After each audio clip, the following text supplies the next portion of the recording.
Welcome to the Slop Farm. Enjoy the video. You begin by granting permissions. This is critical so the shortcut can read and save images. Once permissions are set, open Shortcuts and tap the plus to create a new shortcut. Do not pause, add an action right away.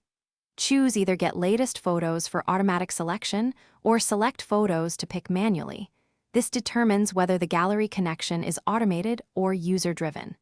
Make sure to set any limits, like 1 or 10 photos, because that changes how the shortcut processes and hands data to the next step.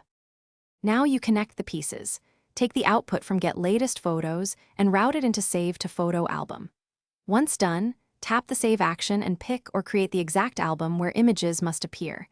This is the destination the gallery will show. Make sure to configure options like Overwrite Behavior and File Format.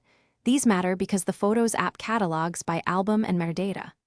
Also, add conditional checks or error handling if you expect variable image counts, so the shortcut behaves predictably. Finish by running the shortcut manually, and then open the gallery to confirm the photos landed in the selected album.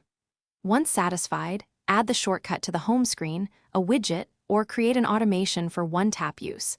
Label it clearly so you know it's the gallery connector. If something goes wrong, check Photos permissions first, then verify the album name spelling and the action order. Mistakes there are the usual culprits. If necessary, run the shortcut step by step to inspect each action's output. Thanks for watching. Consider subscribing if we helped you today.